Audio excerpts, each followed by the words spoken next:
requesting us to go. So I guess we have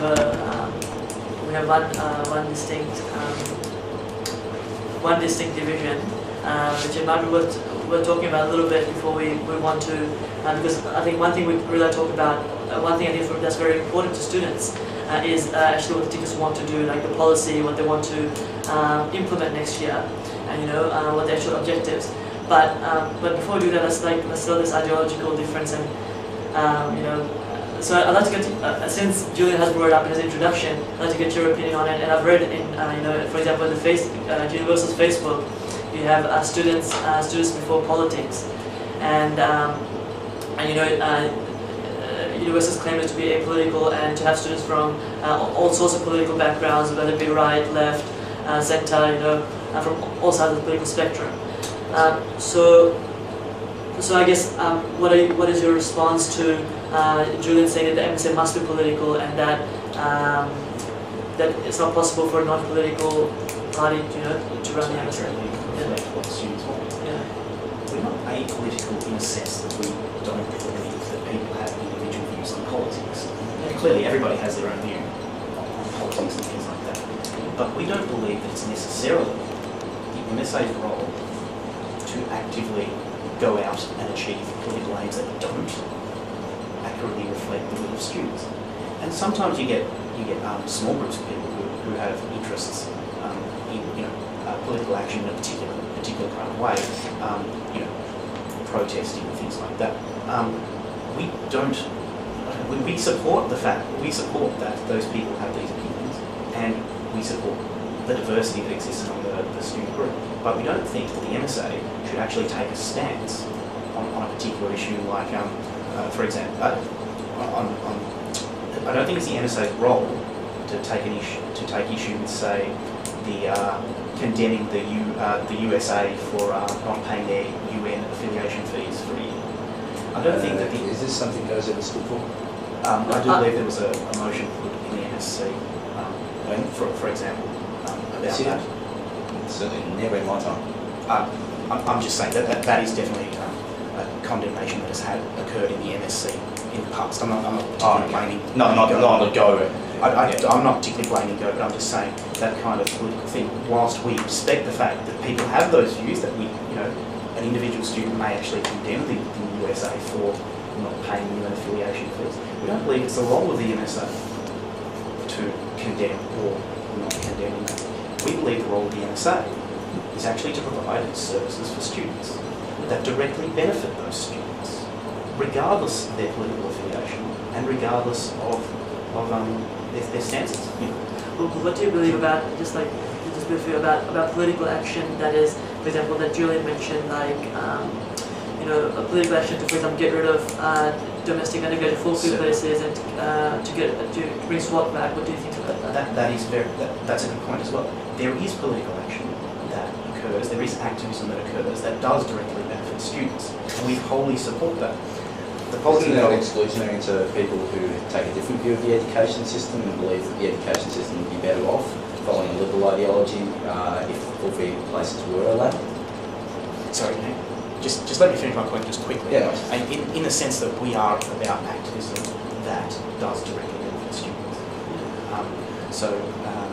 In terms of the environment, which will directly benefit students, will directly affect students, we do have a firm policy base that will reflect those.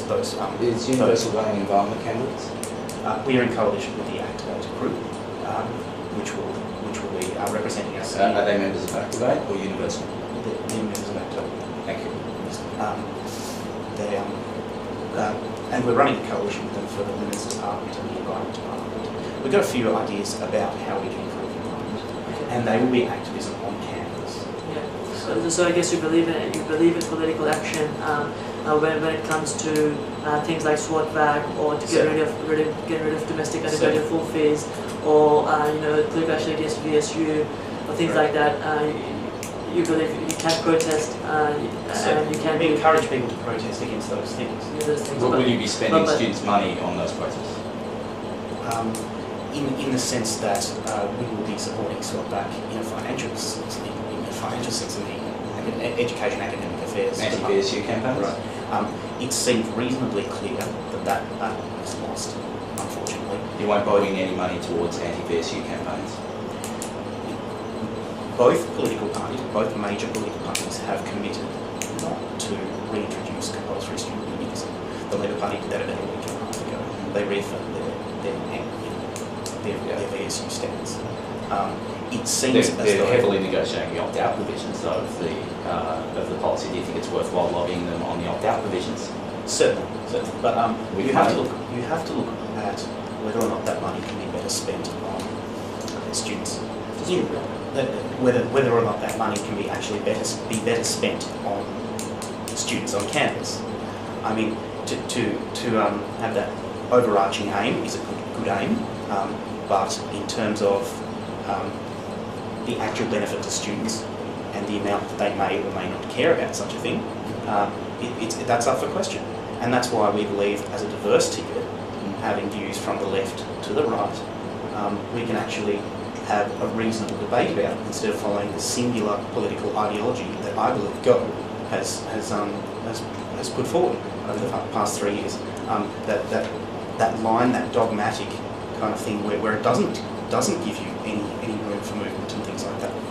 So we think that what's the dogmatic line? So the kind of the self-proclaimed socialist left, and anyone who isn't us isn't welcome. You know, it's on the website. It's certainly on the website that they have been traditionally aligned with the socialist left, and they.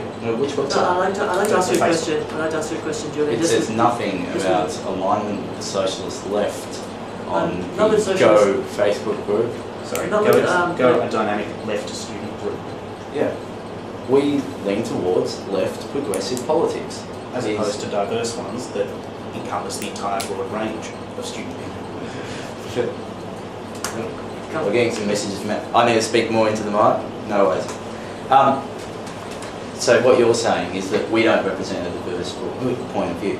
What we say very clearly, if you look on our Facebook group and a lot of things, we don't deal with the Liberal Party and the platforms that they stand for, because we believe that they're against the direct benefit of students. We believe that the idea that you would open up full fee paying domestic undergraduate places, we think that's very much counter to the interests of students and interests of access to education.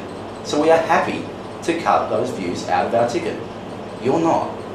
Do you believe that it's harmful to students? And if you believe that those people are harmful to students in terms of the views that they're holding, why would you allow them to run departments and advocate for those things? Or does everybody in your ticket running any of those sorts of departments advocate for the removal of domestic undergraduate full fees? And if that's the case, would you allow a Liberal in favour of putting in domestic undergraduate full fees? Would you allow them to run the Education Public Affairs Department, for example? Our Education Public Affairs Department people are actually members of the Labour Party, so I don't believe that actually. If you were to, supposing members of the Liberal Party had asked to run. And we'll return to the discussion very soon. We've got a surprise phone call.